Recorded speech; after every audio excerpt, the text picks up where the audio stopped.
brother. Once again, Aquaba, we like to make sure that when we get ready to go through this experience, and that's what we call it, it's not a tour, it's an experience, that we, from the time that we enter, we have our mindset proper. We know that most of us who come from the other side, crossing that Atlantic, whose ancestors crossed that Atlantic and come back here, this is a sacred spot for us. So we like to go in with a high sense of reverence. And this whole ceremony that we participate in at all times takes us to have a collective mindset that is reverential. Because we know that no matter where it is that we come from on this continent, we know that it's in these edifices, one of them along this coast of West Africa, was the last place that our ancestors touched before leaving these shores. So when coming back here, we have an obligation to say and to set the tone that we're walking on sacred ground. And that's why we like to do it right here at this door from the time that we walk through these portals. So we're going to go inside, we're going to formulate a circle in the middle of the courtyard. We have one of our prominent and eloquent guides here too, Morgan, and as I said, he's given a number of tours as well, and we will share some responsibility. But as I said, it's not a tour, it's an experience. And we're about to bring the past, the present, and the future together and open up another window for our ancestors to join us in this experience. So if we'd all just follow and go to the courtyard, we'll begin the ceremony for today. Thank you very much. Thank you, Your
Sorry. Sorry about that.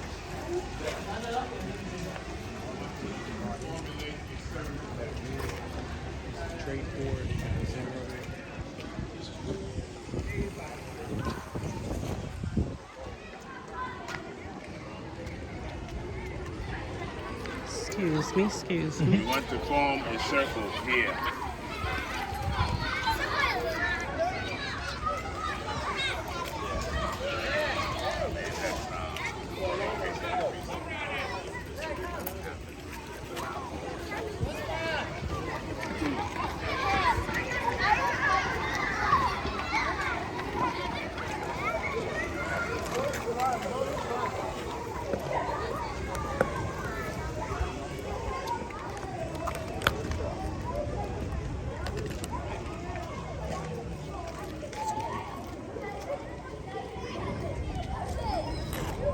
Everybody in a circle? We all here? You want to be in a circle? If you're going to be in a circle, you should get in a circle.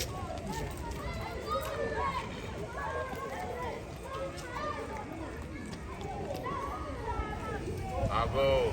Amen.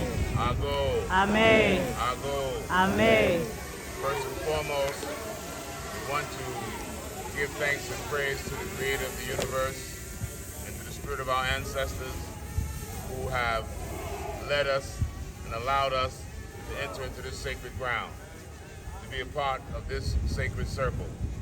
We call this circle the Circle of Invocation because we want to invite our ancestors to be with us and to help guide us through this experience. We stand here today as one collective family. And as I stated at the gate in the door, we are invoking the past into the present and also summoning the future into this present moment. And that all the spirit of our ancestors will be with us here. We know that in this edifice and those like it along this coast, millions of our ancestors were separated from their land, language, and culture. And many historians have written about this particular North Atlantic experience that they call the slave trade. But there's so much that can never be spoken nor written. Today, collectively, we will try to give the narrative from our perspective, the truth, not his story. And we know that it is only we who can tell our story best about ourselves and our experience. So it is with that spirit that we invoke the spirit to be with us from this moment, to guide us, to inform us, to be with us through every emotion. Although we will speak, we know that the air itself, the wind itself, the walls itself, the ground that we walk on itself has its own voice. We know that there is things in this experience that we will capture in the moment that is spoken. And there are things that will not be captured until we walk away from here. Some of it will come back to our mind when we leave. Some a day from here, some a week from here, some not even till you get to the other side, but we understand the magnitude of what happened here in this experience. Because of some reconstruction and things that are going on, it's not every corridor that we will go into here today. For instance, our museum is under reconstruction here, so we won't have an opportunity to go through that museum. Our film room as well. But the experience that we have, the most essential things that we need to feel, that we need to touch, are here. We will go through and see the condemned cells. We will go through the male dungeon. We will go through the female dungeon. We will walk these bulwarks. We will point out different sections of this edifice and what the rooms were used for, what the spaces were used for. And then, of course, we will go through the door of no return. But most importantly, we will come back through the door of return, because we have defied all the odds by returning here today. Our very presence here today is not only because we've had a desire and a vision and a taste to want to see Mother Africa, but it's also because Mother Africa wanted to see you. Not because we had enough money to buy a ticket and we had the desire to come here, but it's because the ancestors chose you to be here. I'm sure that many of you may know people whom you discussed this trip with, and maybe had an idea to want to come with you, and they didn't make it. But you made it at this hour, at this time, to this place. And that's a divine action. That's a divine act that we are here in this number, in this circle. So we want to respect that, and respect the experience that has been laid out and waiting for us to come here. As I said, the experience is beyond our words. The experience is beyond the rooms that we will touch and the dungeons that we have. The experience is a collective one. So we open up our minds to that. We are standing in the Capecoast courtyard, the forts that they call castle, that we choose to call dungeons. And that's why you'll hear us refer to the Capecoast dungeons rather than the castle. Because this is not a once upon a time. Even though it's a once upon a time, it's not a they live happily ever after. And so we don't like to bring that invocation in. We know that we hear the two most famous of these fortresses are Elmina, which is not far from here, which is the first ever, and then we are standing in Capecoast. Morgan will give some historical content to that, which is his job. But I want to state that coming from the States, you know, many of us have heard about the whole lies about Christopher Columbus. And what people do not talk about is that Christopher Columbus came to these shores and was at the Elmina fort. And we call them fort because military garrisons was here. mercenaries were here. They will never say that in history books, but they were here as soldiers and mercenaries to guard the loot and the spoil that they were looting Mother Africa for. And Columbus made his journey here, and for those who even mention his name, which most don't, they'll tell you he came here to adjust his compass, because in front of that fort, they have a sundial and a compass. And one of the most accurate of its time 500 years ago, plus. And they'll say he came here for that. But that's not the reason he came here, only. He came here because he also sought out the navigational skills and the knowledge of those who knew the sea in West Africa, who the rumor was that we had sailors traveling from West Africa to the Americas over 200 years before Columbus made his journey. We all heard about Mansa Musa being the richest man in the world. We hear about the gold that he had, but very rarely do they talk about how he came to be king. And he came to be king because his uncle abdicated the throne, Abubakar II. And abdicating the throne, he left the throne to his nephew, Mansa Musa, because he traveled to the Americas with 2,000 ships of men and cargo 180 years before Columbus made that journey. The men that navigated Columbus's ships, called the Nino brothers. The oldest brother owned the Nina ship. His younger brother captained the Santa Maria. Legend has it that their father comes from this same Elmina, and they were born in Portugal. And they were given the Nino brothers because the word Nino means small boys. And so this was never told to us in our history. All this was erased. So where we're at, as I said, we're in the apex of history and what's happening now present and what will happen in the future, because everyone knows that Africa is the way forward in the future. But they're not including the Africans. They want Africa without the Africans, just like they wanted America without the natives. And it's up to you and I to understand that this family must come together and be reunited for us to save this continent. So the historical journey that we're on today, as I said, is historical, it's coming from the past, but we are the present, and we're summoning the future as well. So Morgan, if you would give some more historical content and data, we will take that, and then we'll begin our journey first with the condemned cell. Thank you very much, my senior boss.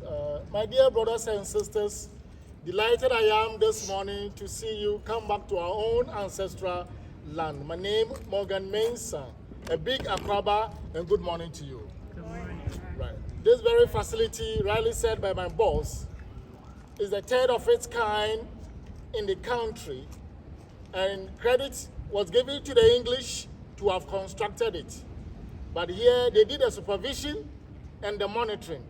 But I come to think of who actually was used to construct the facility. It is us, our ancestors. They used labor here by our ancestors. And it wasn't so surprised at all, because before the English came here, the Europeans had engaged our ancestors at Elmina. When they were constructing the first dungeon there, they used us. And they realized that the effort, the skills, everything that we put in made a castle constructed. If these people can do such work for us, why can't we use such people to develop our area that we claim we had discovered? And that is the genesis of all the transatlantic slave trade. Portuguese, when they arrived on our soil, freely we gave them the land.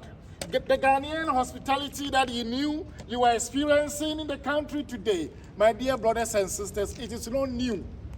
That is us. That's how we were brought up by our ancestors, to be nice to people you know and those you don't know. And these Portuguese who claimed they were exploring the west coast of Africa to Asia, settled at that land, had a contact with the chief at the time, Kwame Nansa. Even though initially, it was body language. We didn't understand them. But the gene in us, who always tells us to be nice to people you know and those you don't know, upon their request to lay their head, we offer them the piece of land. Help them construct a dungeon.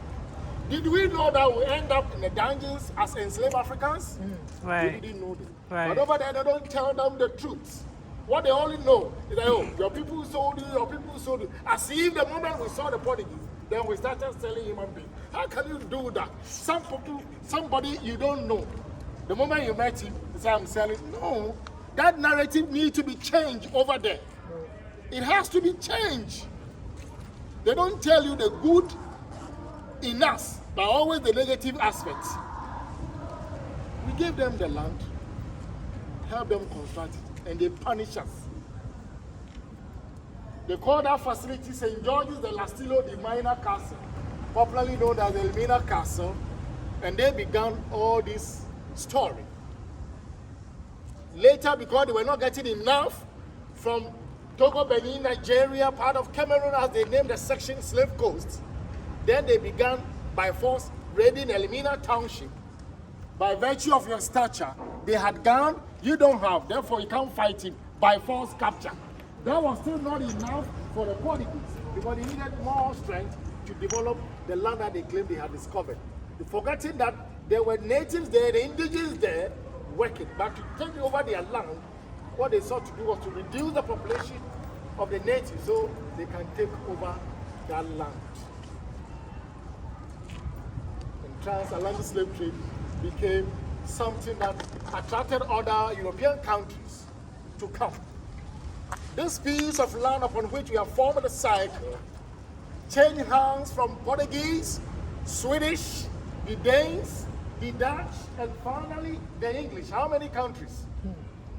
Fighting over this piece of land because of your gold, space, human resource, above all, the power. So when Portuguese were in Elmina, somewhere 1555, they had settled on this piece of land, named the area here Capecoast to mean short cape. It was therefore the English who changed Capecoast to mean Cape Coast. Incidentally, the same 9-letter words, Cabo, Cape, Coastal Coast, 4, 5 words respectively. So Cape Coast is not hyphenated. But because the Dutch on the 29th of August fought the Portuguese in the Elmina dungeon, Portuguese led for Angola, Mozambique, Equatorial Guinea, Kenya, where they built a whole slave dungeon named after Jesus Christ. It's not surprising at all, because they said exploration, evangelism, they were here to teach us the Bible and went to God Almighty. By so doing, killed the African traditional faith and Islam, which was also developing at a faster rate, because before the Portuguese arrived, our ancestors had engaged the Arabs during the Trans-Saharan trade. My boss made mention of Mansa Musa. Yeah. The gold, it is not new in Ghana, where we were, original name of Ghana Empire, present day part of Northwest Burkina Faso, Senegal, Gambia, Congo. That is where our ancestors were. It was through migration that we moved to present day Ghana, Guyana. So Swedish took over the land because Portuguese, if a whole dungeon, they've lost it. What was the use of wooden structure here to them? They left, Swedish took over, expanded the wooden structure to bricks, and then a few years later, the Danish also came in, fought the Swedish here. Swedish also quailed, left. Danes occupied the space, made expansion, and the Dutch, who fought Portuguese in Elmina in 1637, almost 20 years later, fought the Danish here. Danes said, we don't want any problem.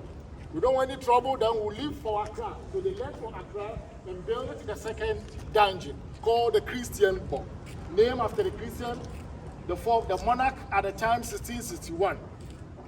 A few years later, the English also came in strongly, fought the Dutch over here. They said, oh, this is a small fort. I'm already managing a bigger slave dungeon, so we take it. It was therefore the English who used our ancestors to make a famous slave dungeon, as they call it, Capecoast Castle. So the first and biggest European stone in tropical West Africa is the St. George's de Lastillo de Minor Castle. After 1482, 540 years ago, Christian Ball in Accra that used to be the office of the president after they moved it from this slave dungeon on the 19th of March, 1877. By the Danish, 1661, now we are the Flagstaff House. And then until Accra became the capital of Ghana, then Gold Coast. First, it was Capecoast, the seat of governance, right in this very facility. And you see this very beautiful edifice, sad story attached to them, because our ancestors who were forcibly captured had to trek through the various villages i.e. today, Burkina Faso, Tamale, Yendi, Sisala, Salaga, the biggest and largest slave market at the time, in the northern Ghana, through Kumasi, Sunyani, Wenchi, Techiman in the middle belt, Asirman Sufusu from the south. As I said, because Portuguese were needed, they were looking for more people and they didn't know the middle belt of Ghana. Then they had to entice some people, supply them the ammunition to intensify tribal. So therefore, our brothers and sisters brought to the dungeons, over 95% of them never committed any crime whatsoever in their respective villages and towns. Circumstances led them here because they didn't have the wherewithal to fight the oppressor. He had gun, I had bow and arrow. I can kill one person at a time. So as we stand here, just one warning shot from any of us here, the rest will surrender. That was our most weakness of all. And all of a sudden, we became prisoners of war, enslaved Africans. Marchers walked through the various thick forests. Thank God, some of our ancestors defied all the challenges. And some were dying at the time of capture, bringing them to the coast. Some also died. And later, my senior boss would take us to the dungeon, where one had to stay with all kinds of everything from human body. Almost every day, people die from one ailment to another. Some on the middle passage. So today, if we are here to say thank you, our ancestors. You defied all the challenges, you sacrificed for us, so we are here to say thank you, we worship you, we adore you, we love you, and then we have come back to our own land. My dear brothers and sisters, I know the toll very sad and emotional. We can only tone down the emotions. Pray to ourselves that never again should we allow that to happen to humanity. And as we go back, we re-echo the messages to our brothers and sisters who are yearning to come back for a reason or two. They could not make it. All the various fort and chances of Ghana designated World Heritage Site according to UNESCO in 1979. Ashe. Ashe. Ashe. Ashe. Ashe. Yo. Ashe. Yo. Thank you. As he stated, over 5 flags have flown and domination of this edifice here to dominate our people. And we know the history that now over 350 million Africans live outside of the African continent. And so we know that was to depopulate Africa. And when people came here, they didn't come here, as the books say, to get slaves. We all had the best skilled labor in the world. We came out of kingdoms, Songhai, Ghana, Mali. We know those names, but they're kingdoms whose names that we forgot. And all that was skilled labor. There were no vocational schools when we got off those boats in the Americas. So the skills that we brought over there, we brought from here. And that's how we built that new world. Mm-hmm. And we know that that trip that we mentioned earlier and was repeated Mansa Musa, it told the Arab world and the European world that West Africa was rich and full of gold. And that brought an onslaught of all of those travelers seeking our wealth. And Europe was deprived, and Europe was in poverty. And West Africa, if we go back and examine, you'll see that there was wealth here. And that's what drew people here to that goal.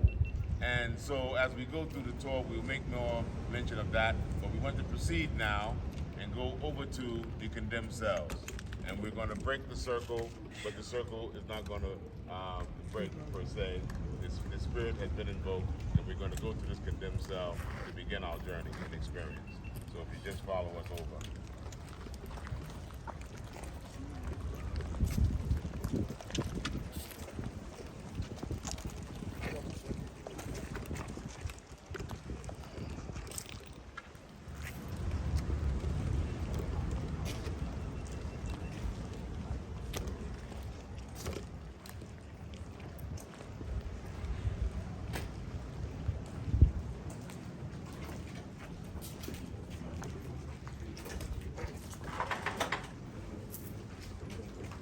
See, the sun is blistering and there's no shade here, but just imagine what our ancestors went through in this experience. We know we're on a time schedule. They didn't know anything about what was going on at any time of this experience. There was no reasoning in their mind of why they even ended up here. There was no schedule. There was no itinerary. Nothing explained because for the most part, there's nothing they understood about the language of their captives. Here is the condemned cell. You see this wooden sign is fairly new and modern, but this is not the original sign that was here. The original sign that was here was skull and bones. And the skull and bones here represent the death sentence. Any one of our ancestors that were deemed unbreakable, untamable, who had committed any crime of trying to incite uprisings, they were put here to die. This was not for punishment. You were punished in other forms in the dungeons. But when you went here, it was the death sentence. There was no repenting, there was no apologies, there was no retracting of it. Is you went here to die by starvation. No food, no water, no anything. If you were in here with more than one person, they waited till the last person died before they would take all the bodies out. So it was meant to be extreme torture. Of course, if they really wanted to do something quick, they could have shot you, they could have hung you. When any one of us died by natural causes of the strain and the stress, they simply threw you over into the river, which is how they disposed of bodies. Those days, these waters were full of sharks too, because they got used to the trade and following these boats. So here, again, as I said, was the death sentence by excruciating pain of starvation. And so we're gonna go in here and may have to do 2 groups because the room may not fit us all. This wasn't meant for the numbers. When we go to the male dungeon and the female dungeon, you'll get a sense of how numbers are crowded in here.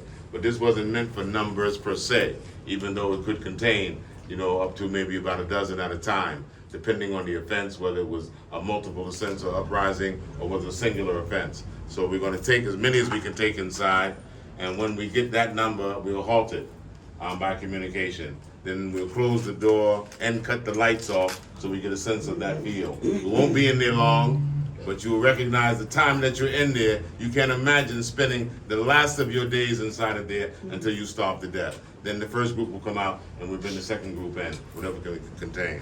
So I'll take the lead in. Watch your head because the ingress is low. Let me mention too that you'll see that there's an entry here and there's 2 other doors.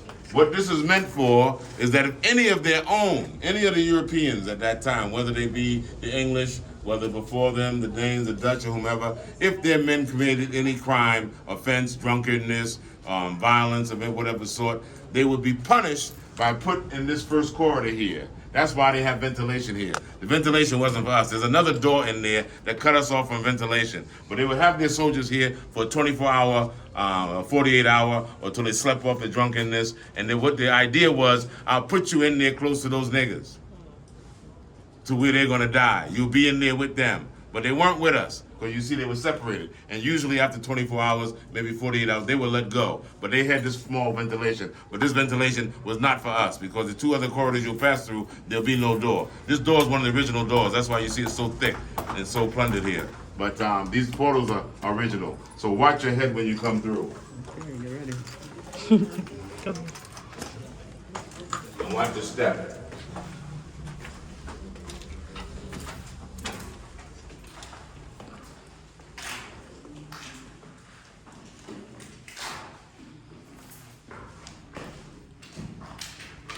If we can fit everyone, we will.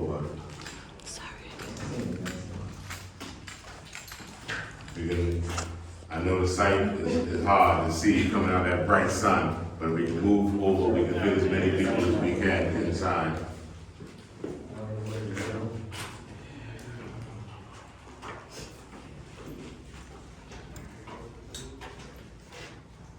If we can fit, we'll take it all in one.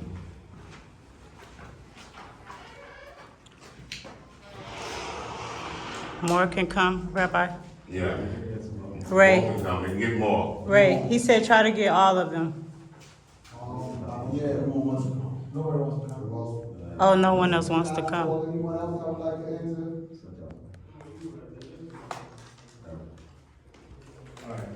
That's it? So here is the space. And we have the semblance a small reflection of light because of the two doors that are not there. That gives us the impression that there's some light, but that's a false impression because there was no access to any light in here. And at one point you see whether there's scratches on the wall or whatever it is that they were going through in the most agonizing moment is here.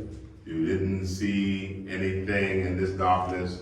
There was no ventilation. There was no sight of light, which we'll see in some of the other dungeons. None of that was here.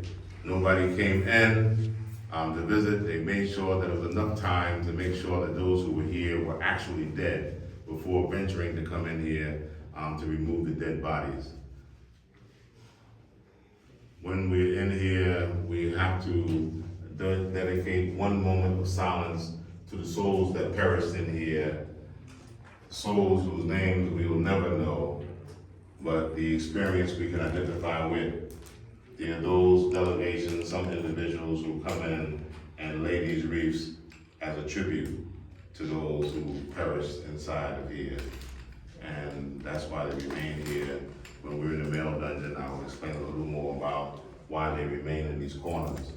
But that moment of silence we want to recognize before going back out. When you go back out, just even having spent this small moment, you'll see how fresh air feels. And to be in here breathing this for days and for weeks, and the punishment therein. And again, not knowing the crime except not wanting to be enslaved. The crime, wanting to be free. Even when our forefathers were on the other side, they even had such thing called drapetomania. And it ended up in law and medicine journals. And the sickness was described as a strange sickness that came upon Negroes that made them want to be free. And it was named drapetomania. So in the madness of trying to justify these things, they criminalize our desire to be free. So for those who are resisting their own capture to the point that it was offensive beyond correction, they ended up here with the death sentence. So one moment of silence.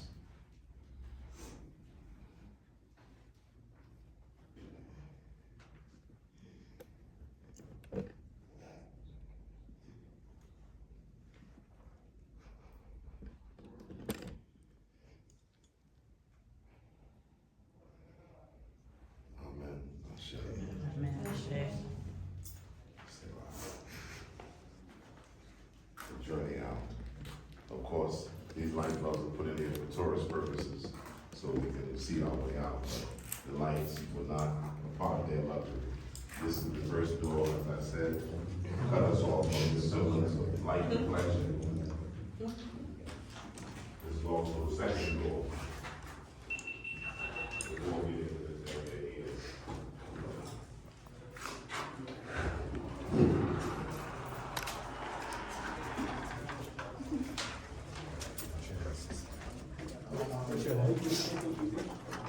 Keep your head low 3 times. Okay. Please be in the shade. Now you see how bright the sun is? Breathe the fresh air.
So from here, we're going to go right across, directly opposite to the male dungeon. So we'll begin to proceed. Oh, all right. I thought they said that the other didn't want to come. All right. Those who didn't get a chance, all right. Those who didn't get a chance, all right. The freedom fighters ended up doing their ancestors through this fountain. Yeah, we advise try to, if you've been in already, try to stand in the shade, so the sun can get through. We got a long way to go.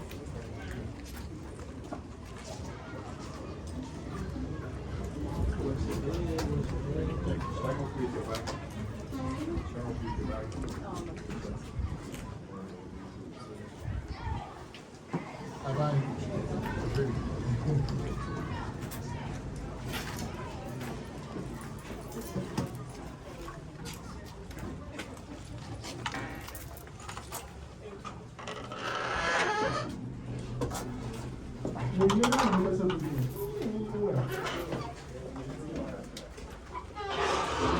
have the luxury of a light bulb in here, but we're going to turn the lights out very soon.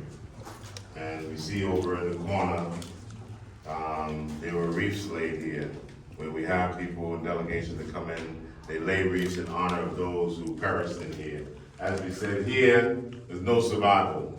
Here, no repentance. Here, no apologies.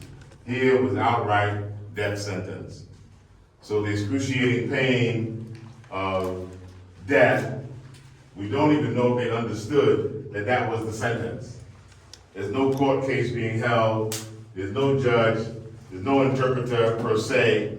So when you're thrown in here, you don't even know your destiny is death. You don't even know your sentence is death. You just know that you're thrown in this darkness and there's no food, no water, there's punishment, there's pain. You have to listen to the pain and the agony of your colleagues if you're in here with more than one. And so you have to go through all of that. So the penetrating silence that we will dedicate one moment of silence to all of those who perished here.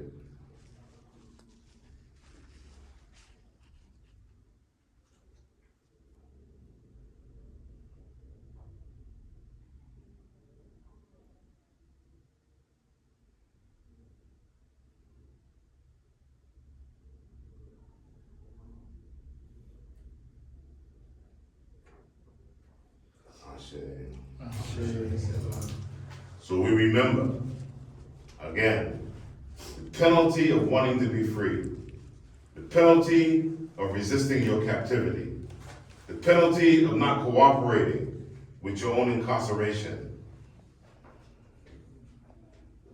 was death.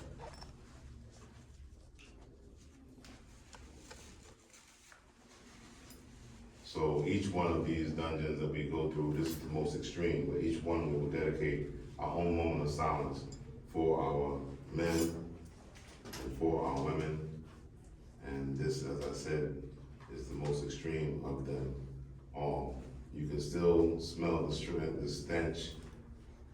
You tell the difference when you step back outside and smell the fresh air. And you'll see again how your eyes react to the light after having been in darkness. So we'll proceed back out. Thank you.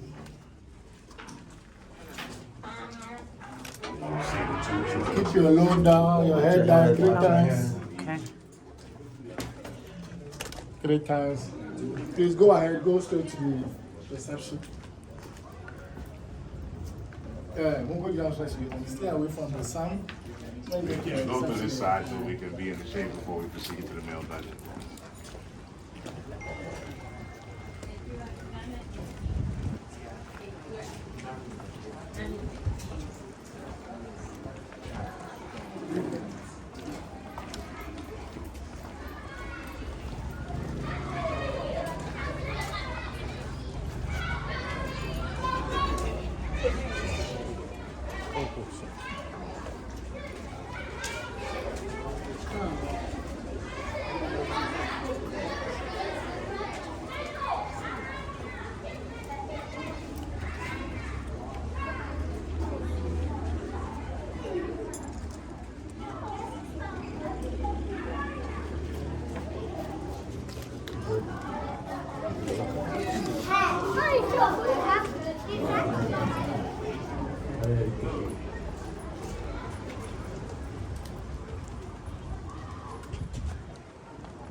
So as you see here, is labeled the male dungeon. And what we like to emphasize, I would like to emphasize before we also hear from our younger brother Morgan, is that it should always be emphasized that when our ancestors were captured, there was no African Americans captured here, no Jamaicans captured here, no Trinidadians, no Brazilians captured here. We were in our original state, in our original classifications as people coming from our various ethnic groups, from our various civilizations. Unlike what they say, they capture us to civilize us.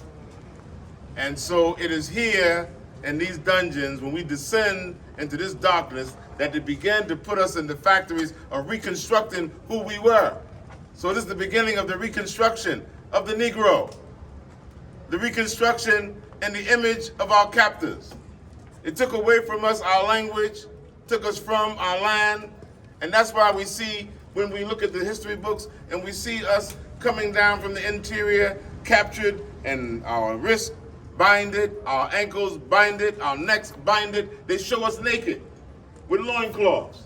Because you know, if they showed us in our regalia, if they showed us in our garments, if they showed us with our jewelry and our crowns, it would see and portray a civilized people.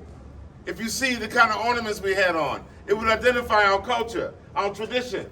So they have to strip us down, and those are the images they pumped throughout the whole world for 400 years, as if we were savages, as if we had no culture, as if we had no tradition.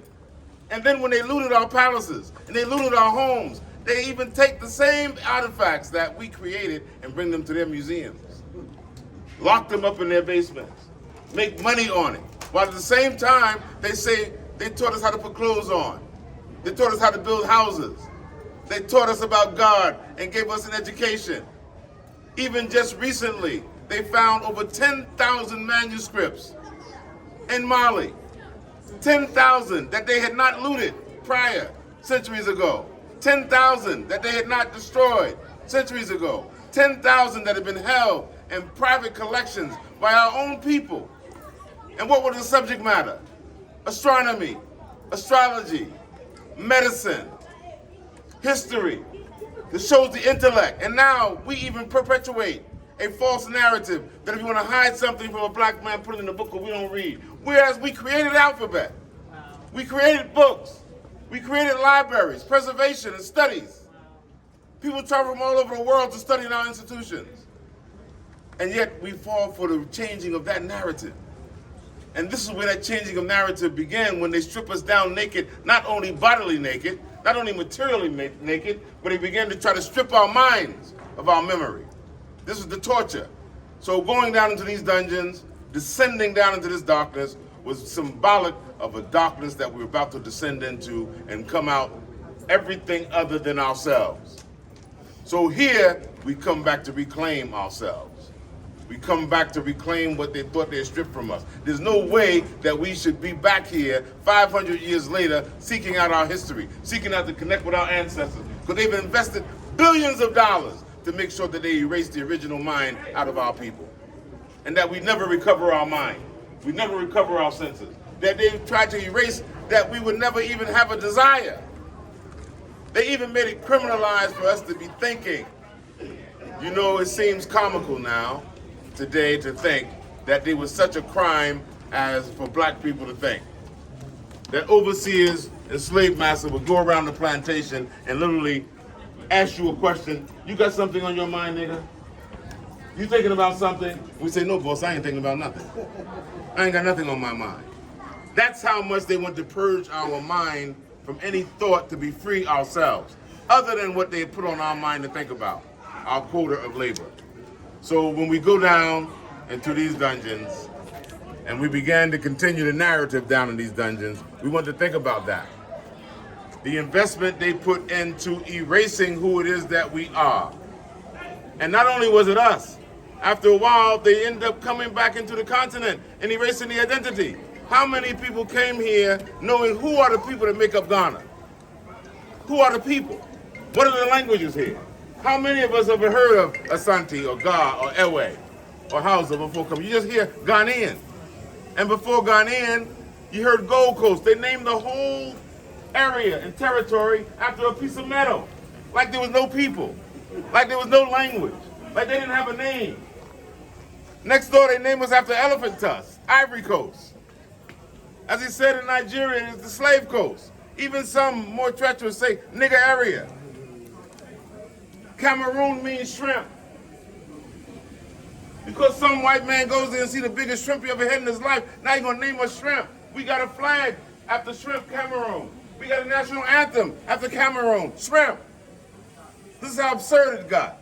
So they even mastered this over the centuries of not only learning how to strip individuals out of their identity, but we end up stripping the whole continent out of his identity.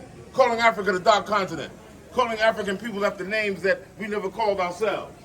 And therefore erasing the names and the identity that we identify that carry the continuity of who it is that we are and the greatness that we come from. So we think about that when we descend down into this darkness.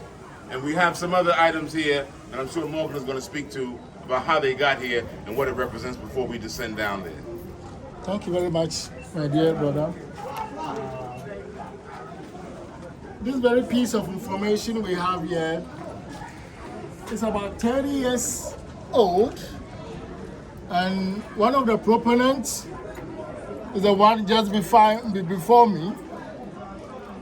Kohen Rabbi was one of the leaders who ensured that this plaque was erected in 1992 December during the first celebration of Pan-African Historical Theatre Festival, where it sought to bring all the diasporans, the African community together to reconnect ourselves, that we are one people, one body, but for the oppressor, he decided to separate us. And our ancestors said, yes, they survived the journey and they are who we are today. We need to reconnect. And therefore, in coming together, our eminent chiefs of Ghana indeed acknowledge the role that some of them played. Obviously, the Europeans also enticed some of them, deceived them. As I said, initially they said they were here as explorers, evangelists, to teach us the Bible, a way to God Almighty. The next moment they want to buy our precious mineral, gold, as they named the land Gold Coast. The next moment they said they needed this stature to go and do hard work for them. But later, they manipulated some of our leaders, influenced some of them, and then had a transatlantic slave trade lasted for a very long period of time. Indeed, they acknowledge that some of them were very selfish, greedy, ignorant, also a deceit on the part of the Europeans. So they erected this plaque in 1992 to say sorry to our own selves, our brothers and sisters in the diaspora, that never again should we allow that to happen to humanity. So this was erected by the eminent chiefs of Ghana in 1992 during the celebration of Pan-African Historical Theatre Festival. Panafest. The third step to the dungeon is very high or deep. So as we enter the dungeon, a bit of caution. And believe you, my dear brothers and sisters, they had a dungeon here. Sitting on top of the dungeon was a church. Church services up there, enslaved Africans underneath at the same time. The girls may be good as mine, as whether they indeed worship the creator that we are talking about today. So watch your steps. The third step. The third step, very deep. Rabbi, you go ahead, let me assist them, join you downwards. Good, thank you very much. Slowly, slowly, the third one, deep.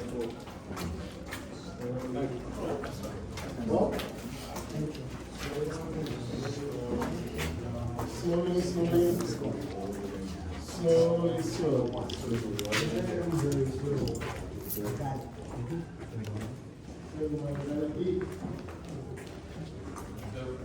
Constant decline, so be careful.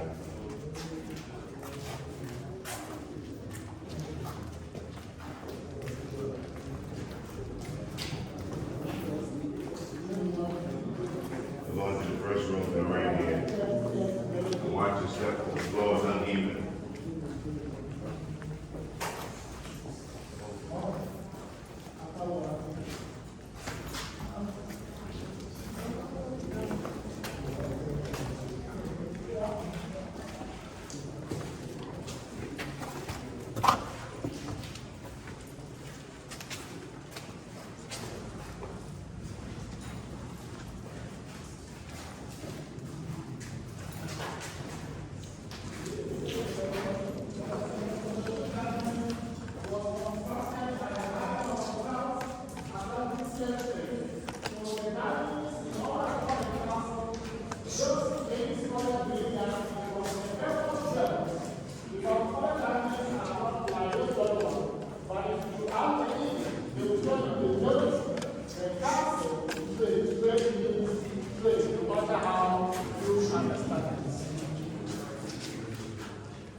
Watch your step. Floor's uneven. Watch your step. When human resource were confined here for a period of time, awaiting shipment to the various destinations in Americas and the Caribbean communities, as they put it, to work on the cotton sugarcane plantation field. We didn't disgrace ourselves at all when we went there. We worked harder. We didn't know that we could do better than that. We all had. And therefore, they allowed the trade lasted for over 300 years. So we see and get a sense of these, yes. Lights off. Get the original feel. The sea is calm this morning, but when the waves start to come in and they hit the rocks, it's as if it was thunder. And you have to imagine that most of our ancestors who were captured never saw the sea. They knew the rivers of the land. They knew the lakes of the land. They knew other bodies of water, but not the sea. So therefore, they didn't know the sound of the roaring sea. As it hits those rocks and hits and compounds even the walls here, you can only imagine in this darkness the fear and the terror that was instilled in them in this darkness. And this room alone, as we're standing in here, I don't think there's more than 30 of us. But you can imagine the claustrophobia that would develop in spending even an hour here. How many, Morgan? 150 to 200 in this room. This room measures 32 by 16 feet. Length, 32, width, 16. And 150 to 200. You can imagine. We were in here, I think the largest group I've had in here is 125 at a time in stages. You can't imagine the space. There's no room for everyone to lay down in full length of body. So you can't imagine that if a ship delayed for whatever reason to come here to empty out these dungeons, it meant that the cargo that was coming down from the hitherlands caused the overcrowding. So even that 150 to 200 could exceed easily to numbers beyond that. And each one of these rooms had their own numbers that they were housing. So he's not quoting 150 to 200 to go throughout this whole dungeon. He's talking about this room alone. So the feeding mechanisms, how to get food in here, and who was able to have access to that food, because there's no personal servings. So even the fight and the struggle to get a portion of food or water is a struggle. Not knowing day nor night, the only light that we have is the light and the ventilation coming from these 3 lights up here. And even that, as you'll see when we go through the other dungeons, you'll see there were crossbars there, iron, that have since rusted out. So you can see it's clear through there, but we'll see the evidence of some of those that have not rusted as we leave this particular room. As we talk right now, we didn't mention in the condemned cell what you were walking on. But he will give us light maybe before we leave out of here, and you'll realize that what we're standing on right now is centuries of the residue of all mannerisms under our feet that was compiled so high that it hid the original floor. And here, when the lights come on, you'll see that there's a cobblestone floor. But at no other time in these dungeons will you see that floor. You see these cobblestones. But when we were walking in here, it was a cobblestone floor too. But you didn't see the cobblestone. He will explain to you what that represents and what it is that accumulated over the years with our ancestors being in these conditions. The people that know life, they know nature. We run free. And then to be incarcerated under these conditions also brought about conditions and ailments that became generational conditions and ailments that are with our people to this day.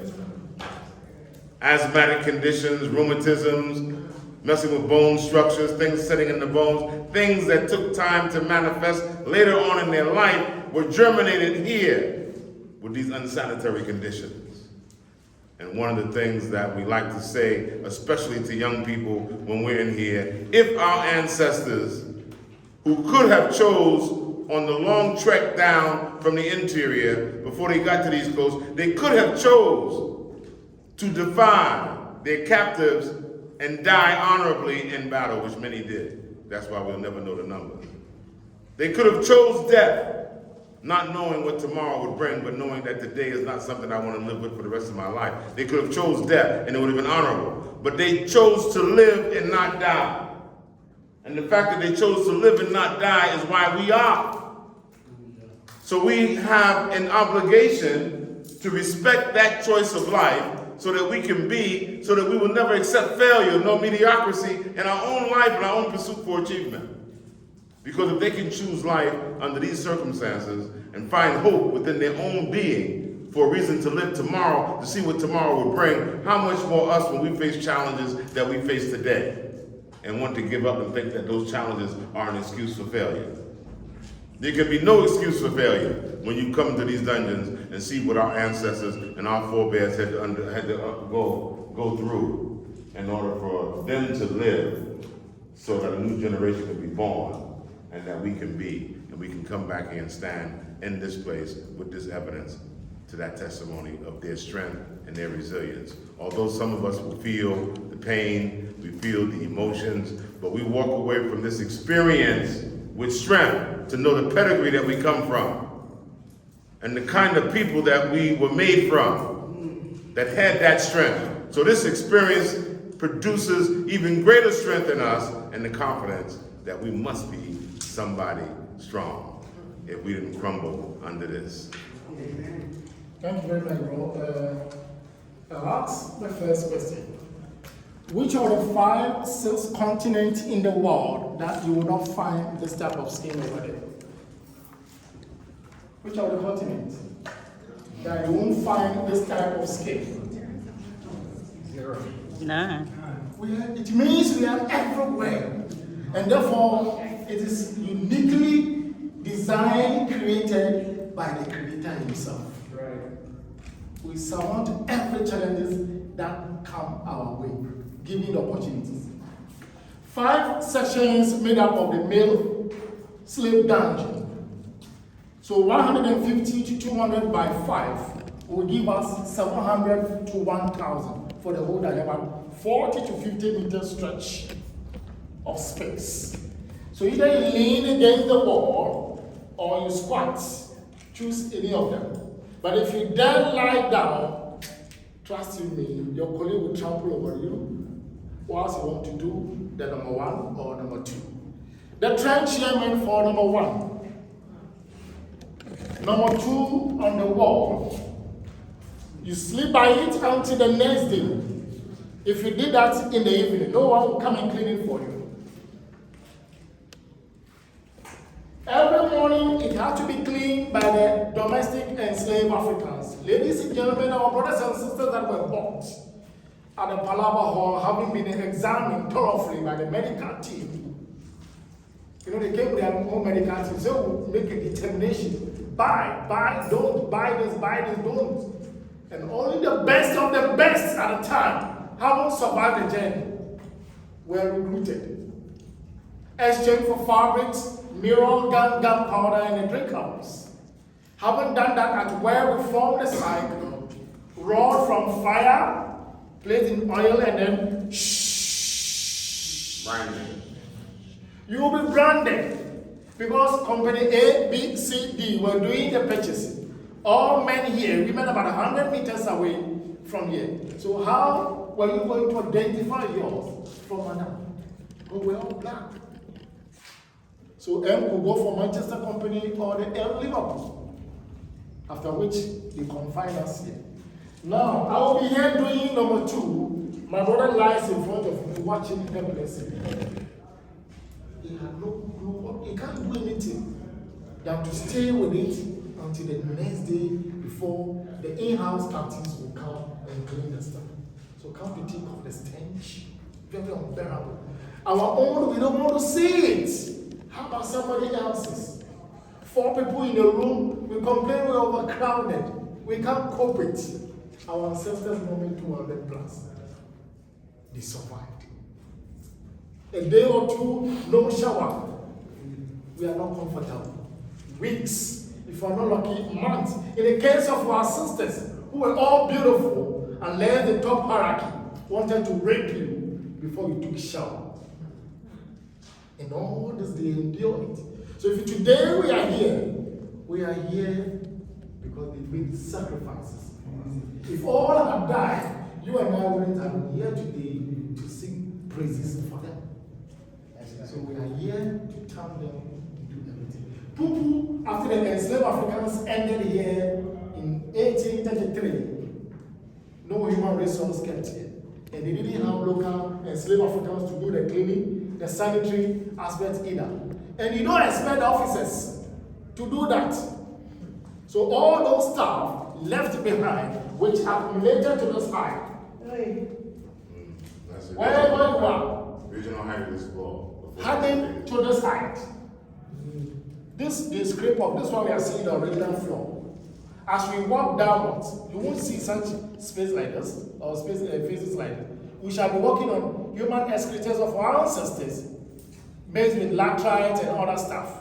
Now, archaeological activities was undertaken here in 1974 by some student body from the University of Ghana, Lagos. They came here for academic research work. According to them, when they came, they didn't understand why part of the dungeon you could see bricks easily, but at the fringes, different materials altogether. Then, therefore, they began digging left, right, center. They came across buried shackles from what my brother was talking about. Live, buried. We have it in the main museum gallery. Unfortunately, it is shut down because of one or two things. We hope in no time it will be reopened once again. Even some of the artifacts that some of you who've gone to the African American Museum in Washington, that was set up and curated probably by the Smithsonian. Some of those artifacts left from these very dungeons. They came here. I came to meet some of them here in the 80s. And they came back through here when they had a restoration program going on around 1992, 93, 94. And they literally took a lot of artifacts from here then and took them over there. And that's what you see being exhibited right now in Washington, some of it. But that's how long these artifacts have stayed here, even after the trade had ended, is what he's emphasizing. So they took sample of the material to the lab for tests. The findings were that the materials made out of composed poo-poo, wee-wee, throw up, tears, sweat of our ancestors to this lab. So in kind language, this is where you piss, this is where you shit, this is where you vomit. This is what it is. And that's what they accumulated. Nothing here but straw. And you know straw sometimes is absorbent. So all of that stench and everything absorbed right in there. All that's what's accumulated. That's the floor that we're walking on. My dear sister, 1, 2, 3, 4, please, those of you that come here, they left some of the materials behind the exhibit. Let's see from that angle. Where those stones and the ropes are. They left part of the original floor there that they did not break down. They did not split the side. So you see, you can see the bricks easily here, but those are they have here. Please come closer this time around. So this one is a bit up and low. So we are told that this black material here is the aforementioned stuff that we just talked about. To prove a point, empirical evidence to tell us that indeed, whatever they discovered there almost 50 years ago was the right story. So this is it. And as I said, as we walk down, we shall be walking on those stuff through to where we have the African traditional temple. So you see, our walking on it out there is what also through the years compounded it. The more we continue to walk on it, the more it compounds it. You know, you can imagine what's compounded in it, is what he said was confirmed when he did the excavation and then he tested the material that was there.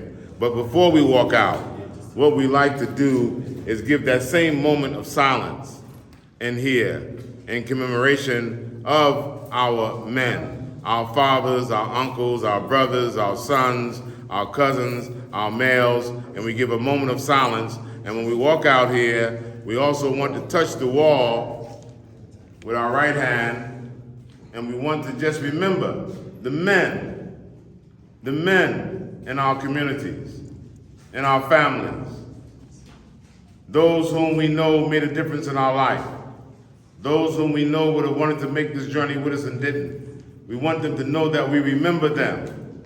And although we are a collective group, we know the individuals in here, we all have individual experiences of people that we want to join us in this experience. As I said, we know some aspect of this is tour, but this is an experience, and we're sharing this experience, and we've invoked the Spirit already. So whoever we bring to our memory, whoever we speak out of our lips, we're invoking them to be present here with us today. So from the moment of silence, as we go out here, just touch the wall with your right hand. Call somebody to your memory that you will remember. We'll do the same thing for our women when we get to the women's dungeon, but this time we're remembering the men in our lives, in our community, in our past, in our present. So the moment of silence first.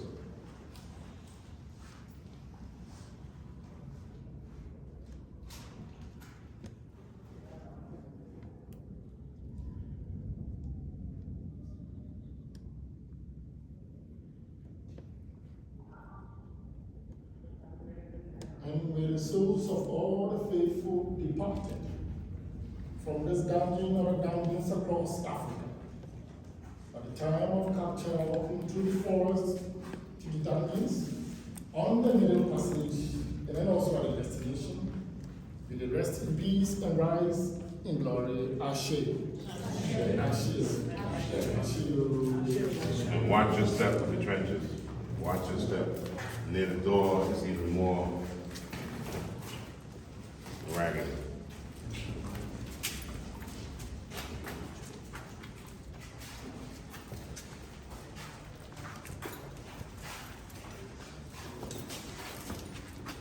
Watch your step.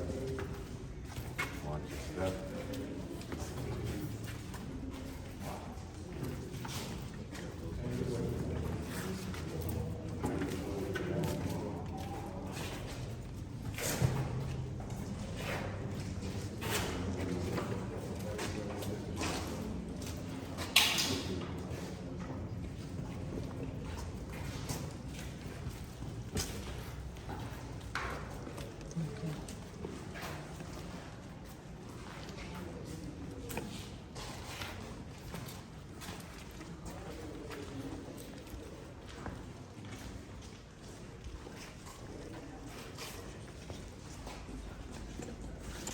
You know, when we talk, you hear the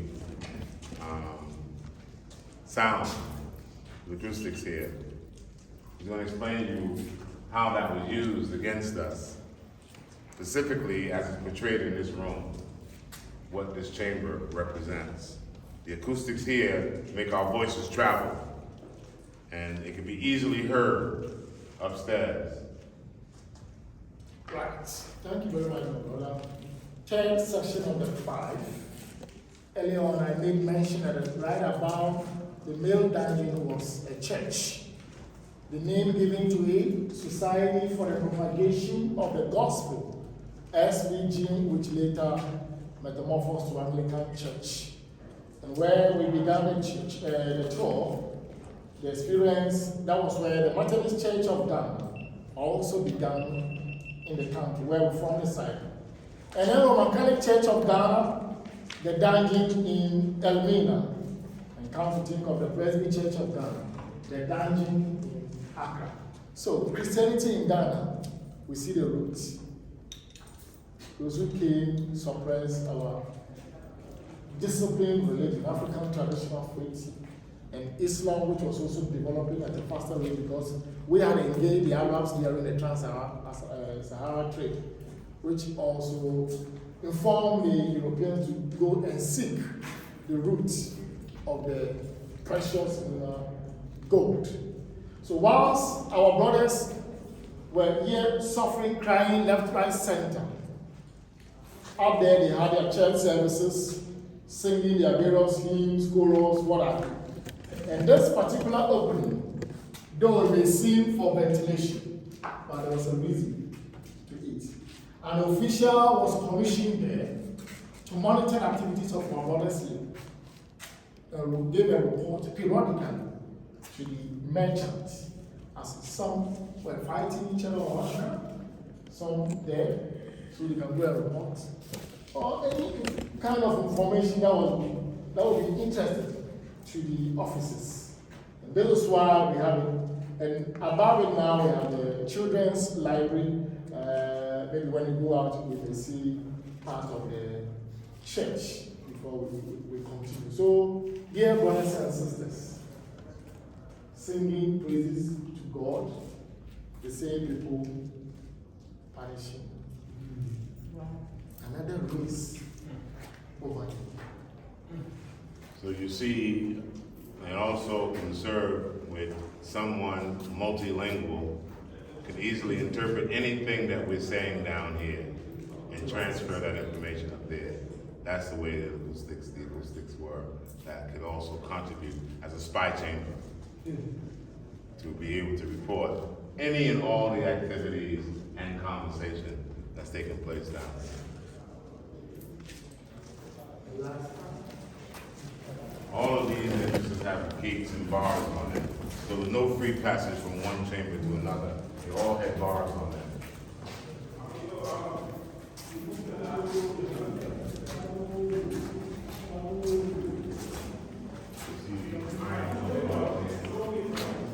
They have not finished riding, so that's why you see them. The others had the same thing.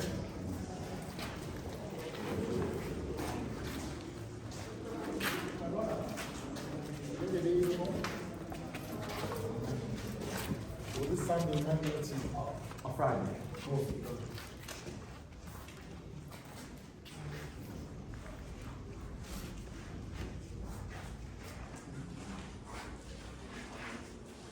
We all come in and fit in here.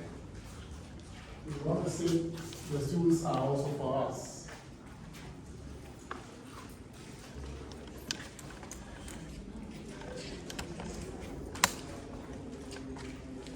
Abu. Right, this is the last part of the 5 sections, and here we have a temple, for that matter, African traditional temple, which depicts the way and manner in which some of us worship our Maker, the Creator, before the coming of the Islamic faith and the Christian faith. The man sitting there is a priest in charge of the deity. The object of worship here is the rock. Goes by the name Nana Tabe. Nana here means chief. If you travel Mali and you hear Mansa, nothing but chief. That's the meaning. Accra will say Ni, Na. Ni is the male, Na is the female. Togolese, Beninois, Voltarians of Ghana say Tobi. Northern Ghana say Na, and among the accounts, we say Nana, N-A-N-A. It's a title preceding your name. So it could be Nana Kosia, Nana Jima, Nana Bwatima, Nana Kojo, and the rest. We're paying reference to the family name. The leader of the 77 deities in the metropolis. Later we mention some of their names, Itui, Paprata, and the rest. And before you could communicate to the God Almighty, use objects. Elsewhere, rivers, lakes, lagoons, trees are used. To get a communication in the form of a prayer to the Creator, and answers do come as and when they should come. So, my dear brothers and sisters, don't see this as it's being peddled over there, paganism, idol worship. No. One of the most disciplined religions of our land is this. You can place your phone over in front of your door, go to the market, come back the next 2-3 hours. You will come and meet your phone. Nobody will ever take it. It is something that was also imbibed in us. Don't take anything that does not belong to you. In some cases, if you did, you'll be struck dead by the Spirit. Keep yours, I keep mine. Don't take mine, I won't take yours. All these were part of the education system that our ancestors installed in us. To be disciplined. And they said we didn't have. They said they brought education. That is not it. So, At the later we'll crave your indulgence. If you want to see the prayers, we'll call on the chief priest to do us the libation, and later my senior guide will also continue from there. Thank you. Yeah, conference. Transition day, then I'm working. I said, yeah, come, you're conference, work at it. Yes, simple. Correct, yes, some panels won't take me. Just pay attention. Yes, Sampa, and then you also respond. Yes, some pay. Some pay. Yes, Sampa. You see, yeah, no, Kaza. Learning our culture, You see, and custom and traditions. the Yoko, fancy, and Mam Redo. And say, look at that, Madassi. One can say, Take a critical look at it, take some picture, video him, and you also interpret it to your colleagues back. Ago.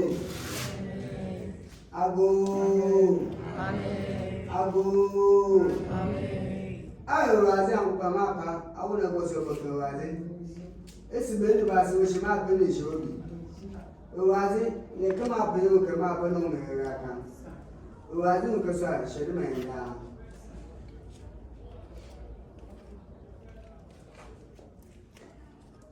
Neta bezo. Nebe upisa. Nebe mesa. Echa bensa. Mention their names. Naba plata enseyo. Oba kusomisa, bayesa bayina. Ezebo sanso. Se kona nanu yo, owa kufupe, mwa wuyi. Wana nanu mahali ufu wa yonkwe. Wa yonkwe ro tu wansa namba, wa wombo wasa namba wa be yedu na wa wotu. Papa wo bomba. Wo be o bi aye mo an. Papa wo bomba. Mubuso na shamon. Wo be o ze fribay. Mubuso ze fribako. Se ye be aboti eni mu ntwele a, iwi ati mu ya na ye ble. Ewa akufu mpeyifu, ye ka chon, wo si dem ye bo mpo mu men. Ye don na si dem ye be mu me bi sikim da. Ni ya je ko te so. Dem wa fi shepa. Pa! Yes, Ampa. One kind of oye. Right, once again, a goodwill message for all of us here. Nana Tabil, so happy, delighted to see us come back to our own ancestral land. Yes, he acknowledges centuries ago, for a reason or two, the oppressors separated us. Some of our ancestors defied all the challenges, survived, and gave birth to us. So today we are here to say thank you, our ancestors. He wishes us the best of luck in our endeavors at our workplaces. Those of us schooling success in academia, may you always be the head and not the tail. Also, a successful journey back home. The machine that came with us here should take us home safely after we have gone through our mission, our vision in the country of ours. And may we continue to see each other, one another. Despite the challenges of the COVID, 3 years ago, you know what it did to some of us. We all came together, prayed to our ancestors that disease should be a thing of the past. And gradually, we are eroding that disease. May we continue to live happily. And as the year goes by, may we continue to love each other, one another. That was the message. Ashe. The liquid he used is palm wine. We first of all raise it up to signify that in everything, acknowledge God, the Creator. Gave some to the shrine, had a taste of it in the church. Before the congregants walked sanctimoniously for the communion and the wine, who tastes them first? Who? The priest. So it tells us that before the Bible into our soil, we were doing all these things. Yes. So they didn't come and teach us as they always portray. Everything they are teaching us. That's not true. We have so many wonderful academians at the time. Every invention that our ancestors made, either they eliminated us and put their own name there, or add a letter to it and then rubbish whatever we did. We were very intellectuals at the time. And yet, anytime we are found with them, They try to suppress us. If we don't win, our generations will come and win one day. Ashe. So you see that what he did, we should not, as he said, be confused. You know, some of the things that they did when they castigate African spiritual sciences is what some of us choose to call it, not religion. Religion in the term puts us in a Western framework. So it doesn't do us any good to say African traditional religion, but it's African spiritual sciences. And in that we find it's the foundation of what everybody else is built upon. If we recognize the holiest site in Jerusalem right now is what the Muslims possess as the Dome of the Rock. Although the Jews want to get possession of it because they say that's where Solomon built his temple. But what is that mosque? It's the Dome of the Rock. I mean, they built a mosque around a rock. And that rock was considered sacred because that's where Solomon slaughtered thousands of sheep and bulls and goats and poured libation to dedicate the Temple of Solomon. So they built a mosque around the stone. It's just a symbol because the spot was sacred. If you know something about Bible narrative, when Jacob left his father and mother and was going to stay with his uncle Laban, it said he lighted upon a place and he went to sleep and he had a dream of a ladder going all the way up to heaven. And he saw angels ascending and descending. And when he got up, he said, this is none other than the house of God. And he took stones and he poured libation and said it's the house of God. There was no temple, there was no mosque, there was no synagogue, it was a place. So he marked the place. And every time he got in trouble, he came back to where he had marked that place with those stones. He poured libation, he made a sacrifice, because he also understood the science of the tradition. And that's what it's made of. And so at Kaaba in Mecca, what makes the Kaaba the Kaaba? There's a stone inside of the black walls that people just want to get into that stone, to kiss it, to pray there, to touch it. All the African spiritual science, but has been remade over and reconstructed over and to be classified as something different. So we should never mistake this. Nobody here is worshiping this rock. Don't misunderstand the language that he was saying. It's all symbolism. That's what they told us. Worshiping rocks and trees and all this other kind of nonsense. But we recognize the life force and energy that governs this universe. And because through that science, we understood the science of the universe and how we're interrelated and how we're interconnected. And so that is what is being acknowledged in that science. Here is a sealed wall that is a tunnel, leads to a tunnel. And through this tunnel, they took our ancestors, all the males, and we went through this tunnel until we exited on the other side, getting closer to the door of no return, and closer to where they kept our females captured. When we go upstairs, we're going to see the passageway of that tunnel. We're even advocating that this wall is broken so that in the future, you can walk through there and see how our ancestors walked through that tunnel before getting to the door of no return. This was put up when they did the abolition of slavery in 1807. 1807, the British abolished the slave trade, but not slavery. You recognize that when they celebrate Emancipation Day on August 1st throughout all the former British colonies, they did that because they abolished it in 1834, slavery. But 1807 had nothing to do with them, with their morality. You know, all of a sudden having feelings and emotions, because if that was the case, they would have let our ancestors free. But that had to deal with punishing the new founded nation of the Americas, the United States of America, after having lost the Revolutionary War. And then to punish the new independent colonies, they decided to stop the newborn Americans from coming to Africa, taking new cargo from Africa and bringing them to the Americas to be able to stabilize their economy. So the British cut off the seas and said that now the slave trade is outlawed. But then the diabolical mind of those Europeans decided to get creative. And that's when they started studying us, getting the strongest African men to mate with the strongest women, calling them breeders and calling them men studs, so they can also increase the population since they couldn't come back to Africa and get any new cargo. So this is all part of the history they don't want discussed. That's why they cannot have this critical curriculum that we're fighting for months to try to introduce, because they don't want their children to know the foundation that their lives have been built upon. So in that respect, we realize that, again, this is also a passageway of the last chamber that we would end on the side there. We'll go through that tunnel, and when we get upstairs, we're going to also view it, some of the viewing chambers. Yes. as the weight. We are all going to walk on the length outside this very any moment. So, as a respect, if anyone wants to give a donation out of respect to the keeper here, we can do so. And accepted. extend the blessing to show that appreciation.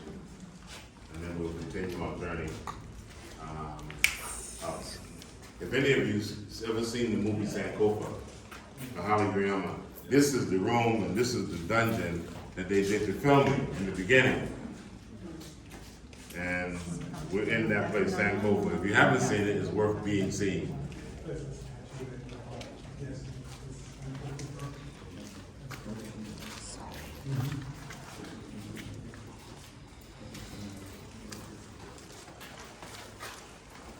So we continue our journey, continue our experience.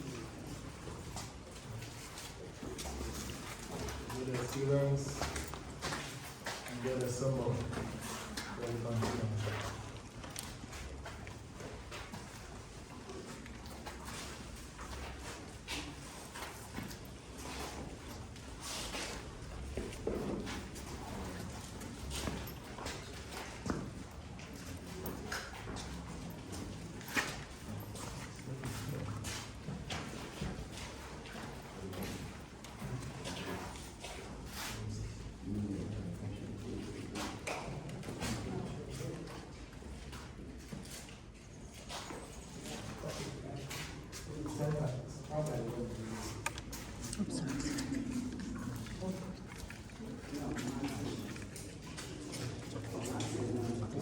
I have one food.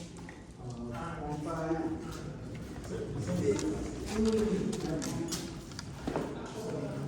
Excuse me, I like your dress. You're welcome. Thank you.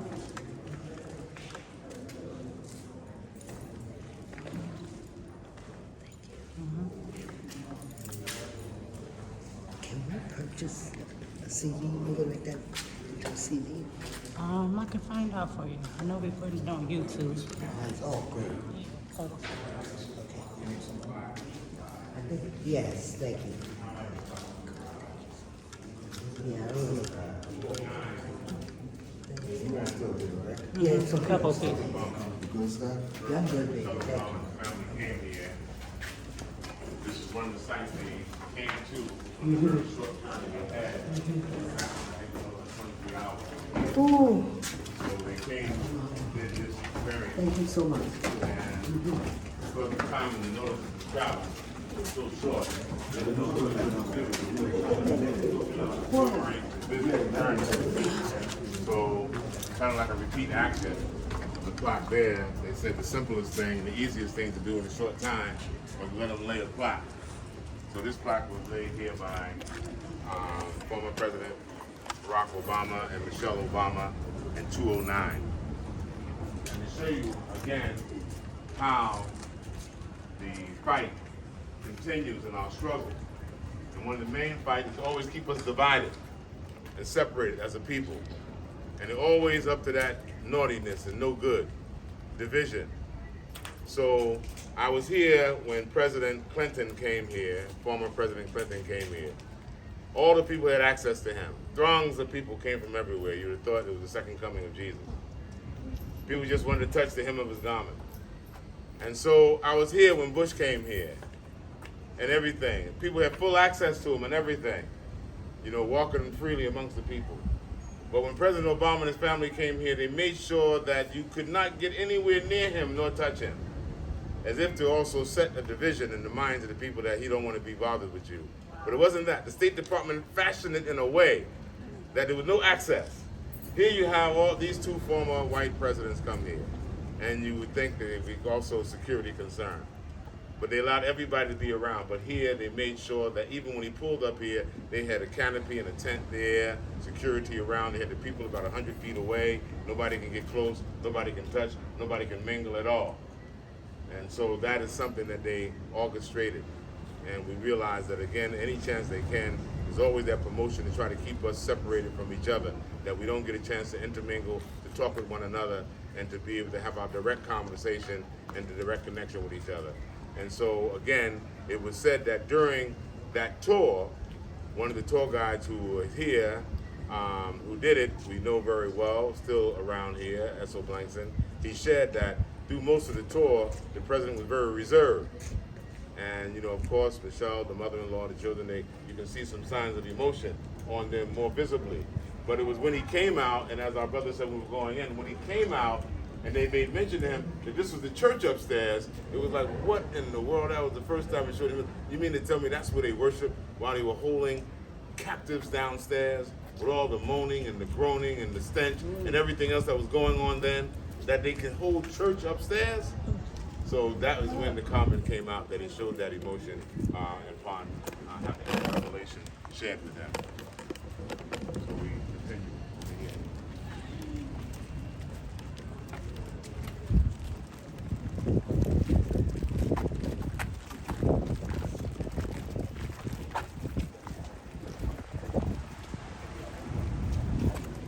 Every July 31st, we have what we call a reverential night here. It's the evening preceding Emancipation Day. We celebrate Emancipation Day in Ghana every August 1st. And the night before, we have a special tribute to the ancestors that we go from sunset to midnight. And we set this whole area for the stage, and this whole courtyard is filled with people. And we have all kind of respectful, performances, spoken word, psalms, everything, that the whole community comes out, government, traditional leaders, we all do that in this courtyard. But we are stopping here because of these graves that are here and what they represent. You see, this is the only marked grave of an African buried. The other three European British. As you heard the story in the beginning about eventually Elmina was occupied by the Dutch. And they were in here. The competition was fierce. That's what these cannons represent, what we're going to talk about when we get over there. Competition was fierce. That the Dutch occupied Elmina Castle for over 252 years when they took it over from the Portuguese. And then they sold it to the English. Without no traditional leaders in the negotiations or nothing. The Dutch sold the Elmina Castle to the English.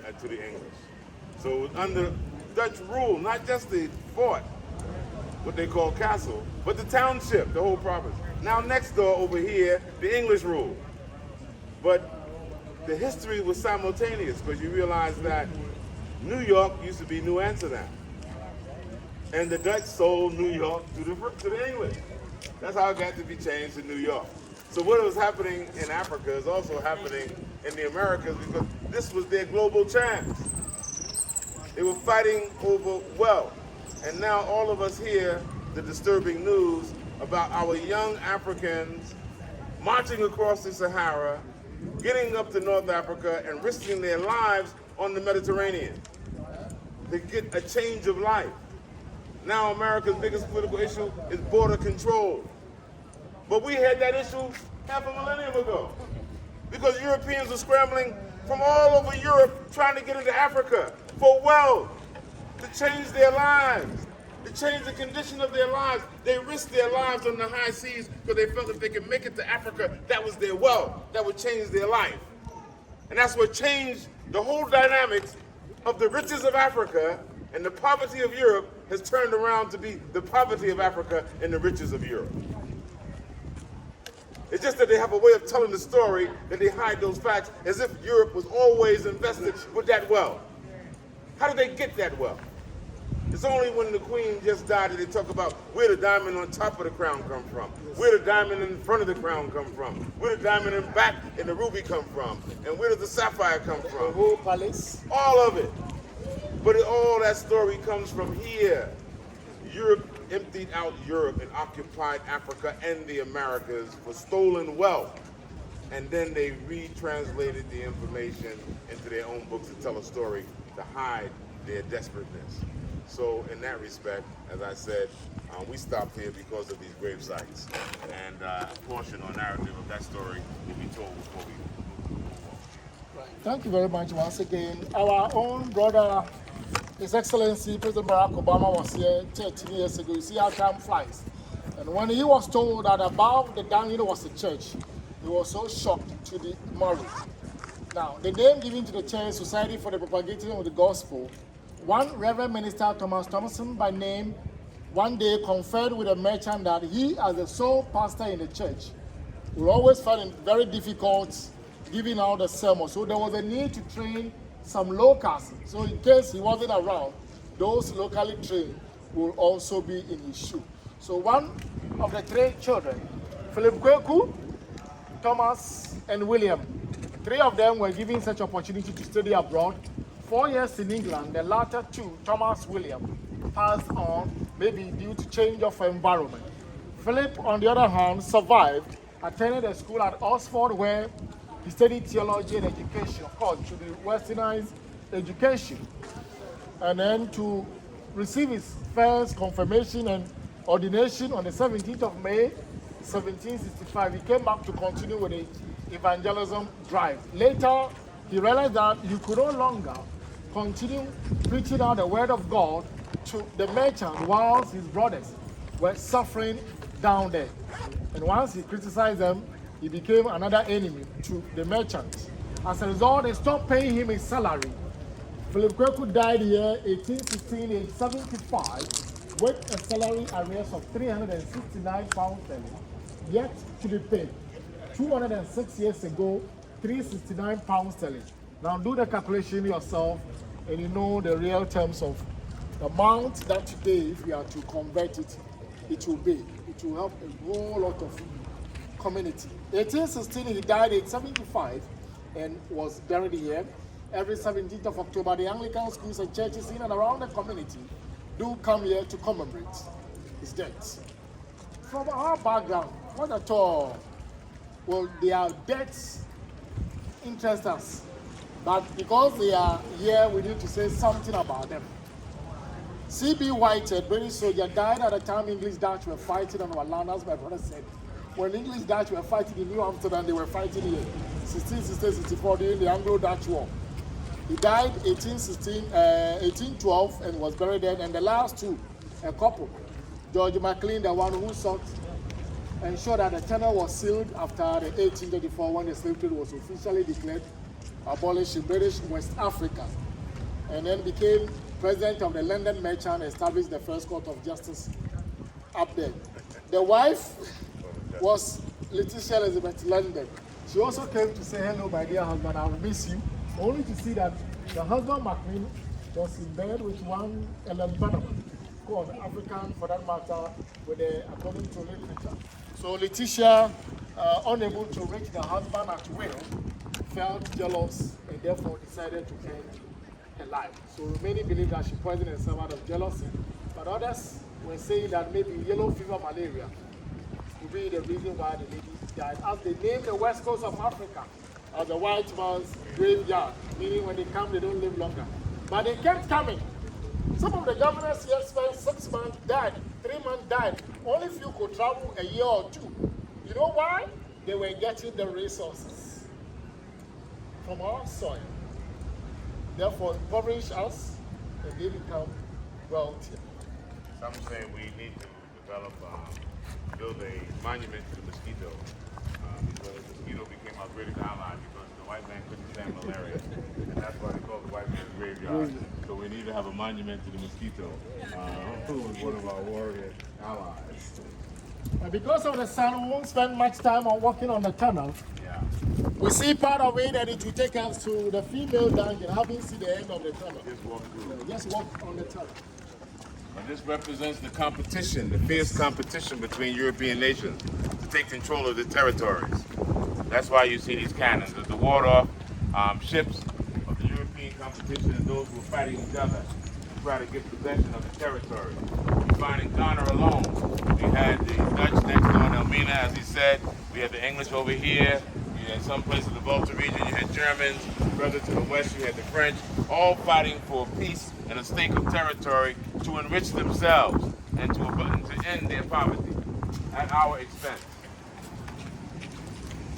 Overlooking in the Atlantic Ocean, also Gulf of Guinea. Now, this park stones we see is land of 2 years. All all the coastal areas of Ghana from Account to half a city in the west, about 54 kilometers stretch of coastline. They are taking all the coastal areas from the devastating trade. As a result, we have created artificial harbor or bay for the fisher folks here, so they have the landing beach. And even in this spot, come across. These stones are the natural stone that this whole edifice is built upon. All those brown stones is the natural stone that we call the sacred area. These gray stones are brand new, no more than 2 years old. And they're building a new harbor here that has changed the whole landscape here. Okay, let's quickly walk on the tunnel now. And walk to the harbor. All these cannonballs are original. They just paint over them. The original cannonballs that were left here. The cannons are original. All these cannonballs over here, the original cannonballs. The longer cannons are for long distance. Ships that were way further out. The shorter ones are for shorter distance of ships that were out there attacking ships.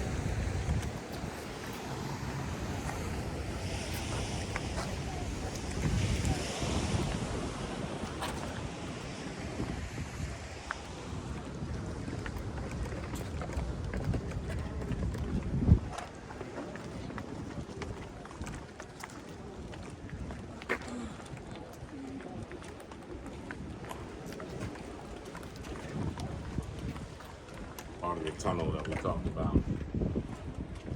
Sentinels.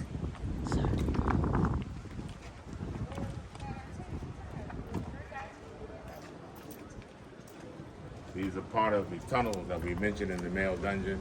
The tunnels come out this way. So sentinels would be here to make sure the people were moving through. This is why we said we wanted to unseal it so we can walk through and actually see the passage itself. This is the first one, sentinel stop. We're going to go to the second sentinel stop as well. So as they were here, watchmen are there, making sure there's no stalling, making sure the flow continued to flow through, and at all times monitoring. At all, you can look there. You can go look down there. You can look down there. Take a closer look. Basically, from if you measure the length from the corner, that corner right over there, that tunnel goes all the way down. The tunnel from where we saw the shrine that we said it was blocked off. It leads to this side, and we have the end that side. This opening here was for ventilation and security. Officer was commissioned here to monitor the movements of our ancestors and did a count of them. And therefore, if 100 were dispatched there, we should get the same 100. Anything short of that will force them to use ladder, find out what was happening to the remaining 4 or 6. If they needed medical attention, they would give them. If they were confirmed dead by the same medical team, body carried and then off to the Atlantic Ocean. So this is the best way to see the tunnel, which was blocked from where we saw the tunnel. And they connect to the same again. So we move forward. You So can you take move a forward, look. quick You one. can take a look through that one, but there's no door. So you can take a look and then we move forward. Have a look and move to Rabbi Korea.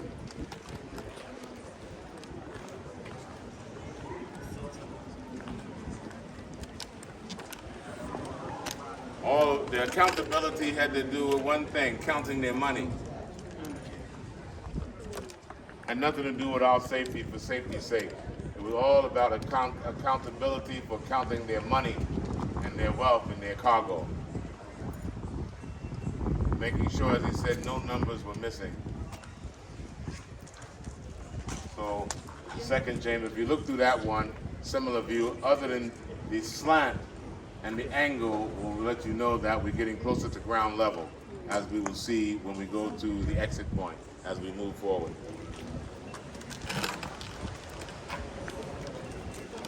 See, these trenches also capture natural rainwater.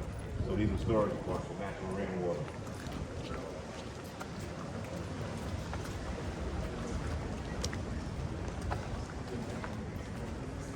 These storerooms are storage for other goods and services we have, whether it be precious minerals, whether it be precious lumber, precious beads, all these were other storehouses and storerooms.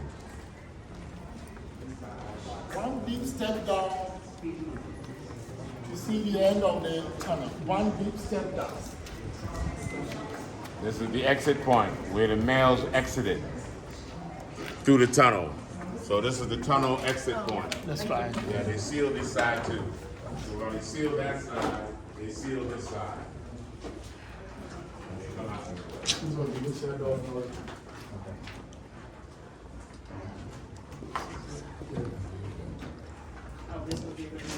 No, exit. Every time you enter, you still get the smell.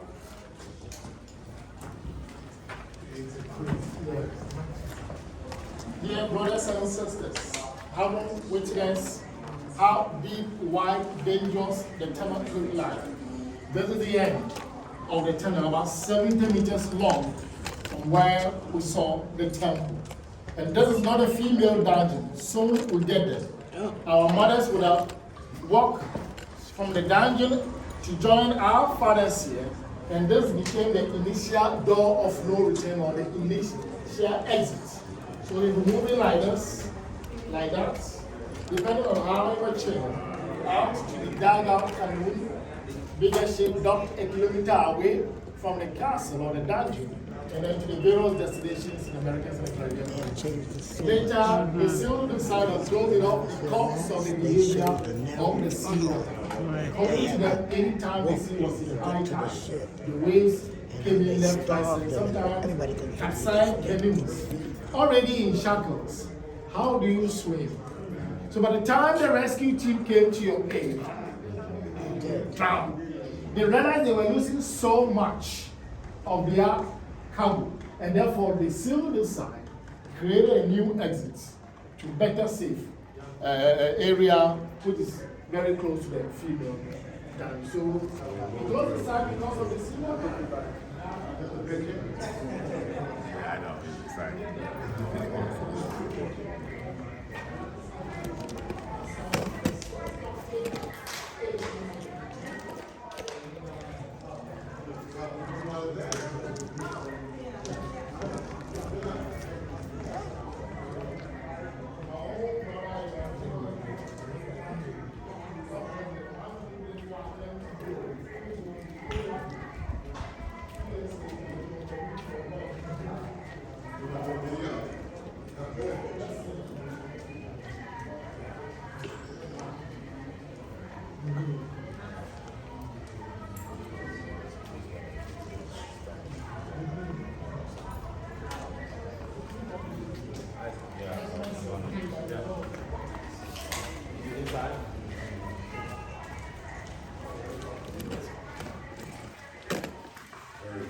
Very briefly, yeah. Very briefly.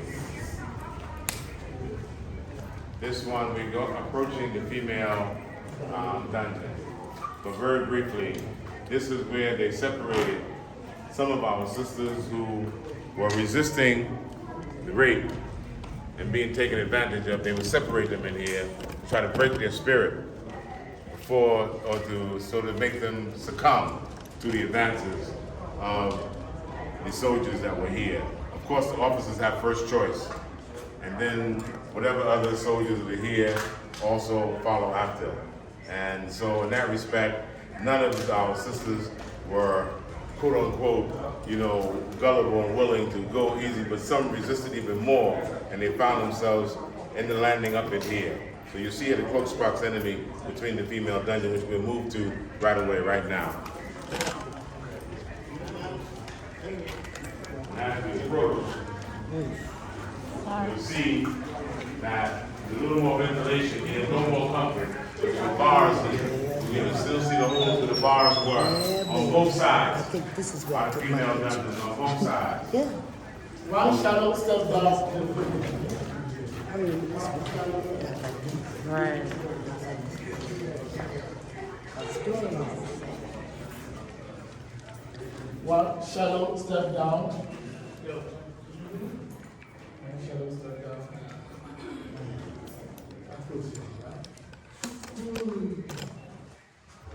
We have to pay the same respect a moment of silence in respect to our mothers, our daughters, our aunties, our sisters,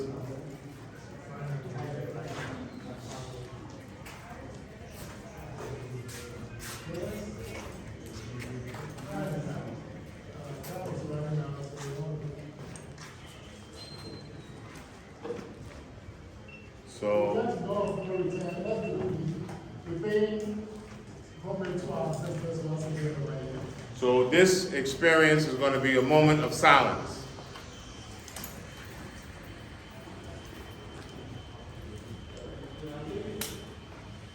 This experience is a moment of silent respect that we are paying to all of our women who continue to preserve the African family through their resilience, through their strength. As we said in the beginning, we are uniting the past with the present and summoning the future. Tribute and respect to all of our African women.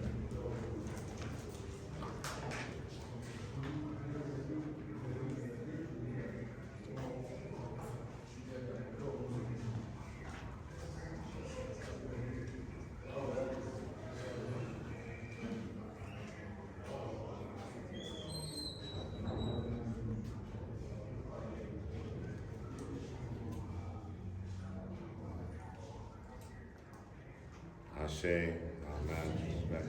So, again, as we walk out of here, we want to do the same thing with our right hand. Touch a place in the wall. Touch any place on the wall.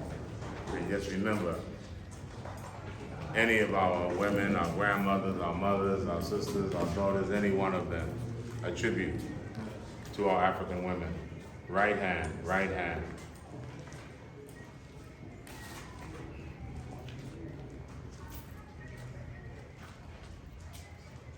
Ashe.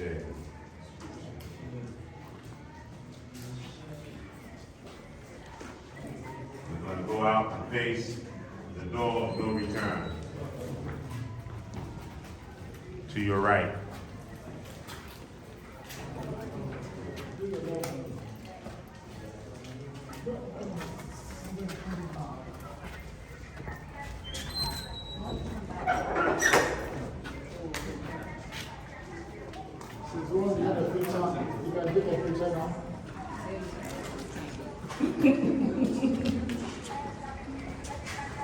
So we celebrate our resilience. We celebrate our strength. We commemorate the struggle of our forefathers and foremothers. So many years the name, the door of no return, was predominant. But we are so blessed that we have all returned. Hallelujah. And hundreds are turning into thousands. And thousands will turn into millions. And it's because they kept that faith alive, they kept that hope alive, and they kept themselves alive. And because they kept themselves alive against so many odds and circumstances, we are alive here today fulfilling that vision. The power of our African spirituality and the power of our African science made some of them just speak words into the ether that one day I'll return. The power of that African science made some of them just hold African soil in their hand and talk to it before leaving it and putting it back in the earth. The power of our African science made us talk to the earth, talk to the water, talk to each other, that one day I'll return. And we are the manifestation of that. We are that reality. We are them, and we have returned. Despite all of that, the door of no return. Despite the fact that they'd have to look behind and be separated from their motherland and their fatherland. Despite the fact that they had to cross these waters and what these waters symbolically meant in terms of the emotions, in terms of the horror. At no time did we ever think that any episode in this experience could get worse. Each one did. When our villages were being raided and were being captured, we thought that should be the worst.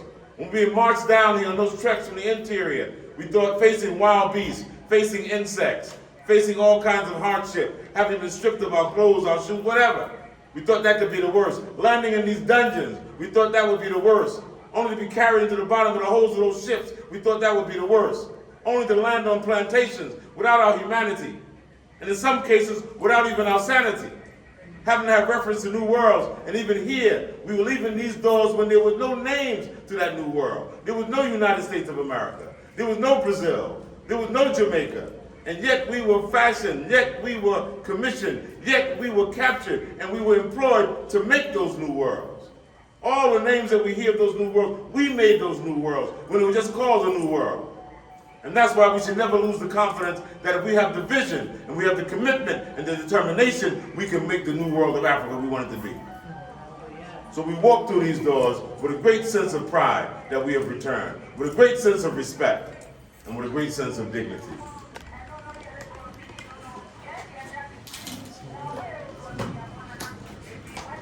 We ready?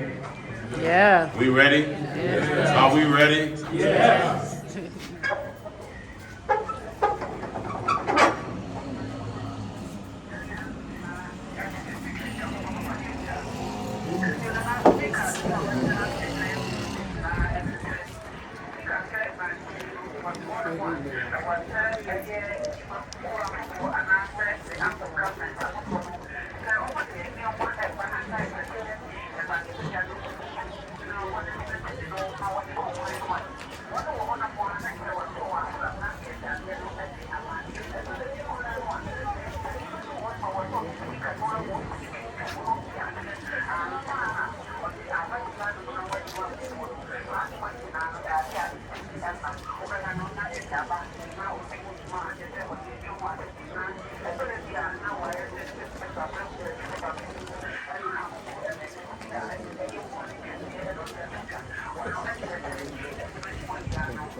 So these, as it was explained briefly upstairs, this is a whole new harbor being built.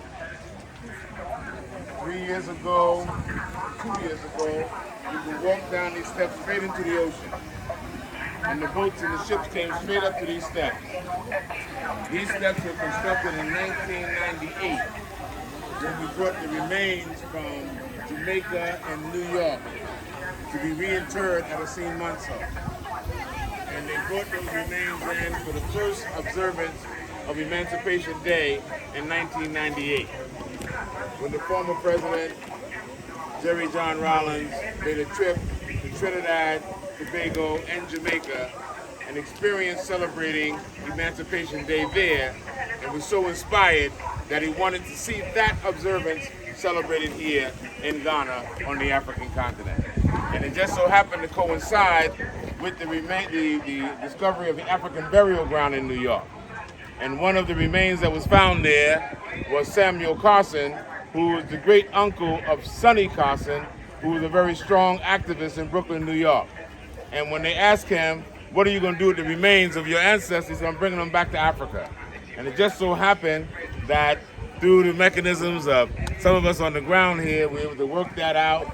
And we got the government of Ghana to agree. And they were joined by the remains from Jamaica called Crystal. They brought them in here, and they brought them into Accra. They had a funeral service at the Memorial Center.